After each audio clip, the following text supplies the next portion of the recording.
Hello everyone, Satorn here, giving you another quick Vicky 3 tutorial, this time on cultural assimilation and religious conversion. Let's get into it. Let's tackle religious conversion first. So Mahayana is the state religion for the Great Qing, and we can click on the laws here. We can see that we're under state religion. So that pretty much means if a pop does not have this religion, they are discriminated against. Freedom of conscience gives us a little bit more leeway. If they have a religion and it shares a trait with the state religion, then they're actually accepted. Total separation means all religions are accepted, so here you wouldn't have to do any conversion at all. Without doing anything, there's religious conversion going on. You can actually see this by hovering over in your culturals tab under Mahayana. We can see there's a 51,000 growth of people converting, and mostly peasants, in our nation into this religion. There are two ways you can speed this up. Underneath your laws and underneath education system, you can have religious schools.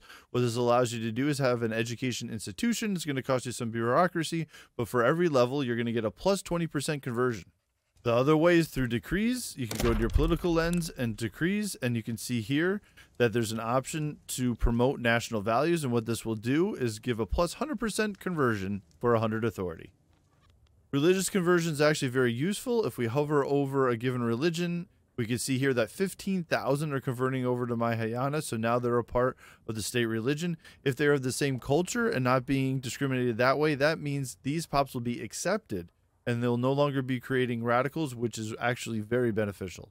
Cultural assimilation is definitely a little bit more detailed, so we click here on the laws. Ethno-state is pretty simple, though. If you're not part of the primary culture, you're pretty much discriminated against. National supremacy, now we start talking about heritage, cultural traits, and primary cultures.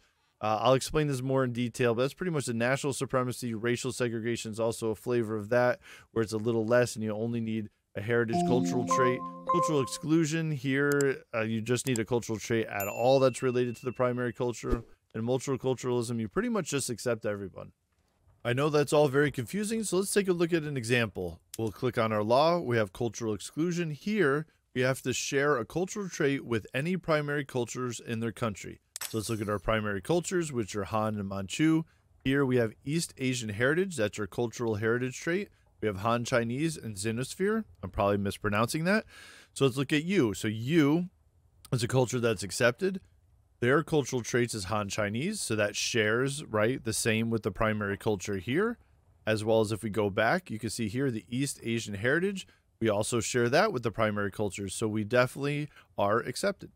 A quick way to see also if a culture is accepted is a little star next to their name, and we know that you are. So if we hover over this, we can see how quickly they are assimilating. Usually it's 0.2% per month without any bonuses, just like religious conversion. So here we can see 1,968 peasants are assimilating to Han. Another restriction in assimilation is that the pops will not be assimilated if they're in their own homeland.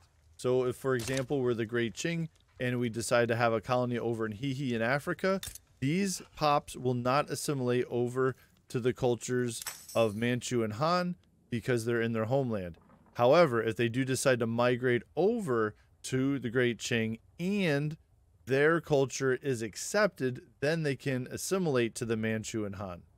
If you do find assimilation useful, you can go to your laws and education system. You can go to public schools. Here, per level is going to cost you some bureaucracy. You'll get a plus 12.5% assimilation. And as you're already seeing, underneath your decrees, you can again use promote national values. Here, for 100 authority, you'll get a plus 100% assimilation. So the big takeaway is religious conversions are useful because what you're doing is you're lowering the amount of pops that are being discriminated against, depending on your laws. If you have total separation, it doesn't matter. What that means is they're generating no radicals, which is huge.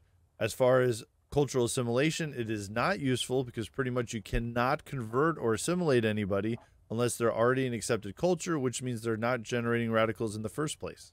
If you made it this far, I really do appreciate it. I hope this clears up some confusion on cultural assimilation and religious conversion because I know there was a lot of questions out there. Hit that like, subscribe, and notification button. They're free. And as always, for the swarm.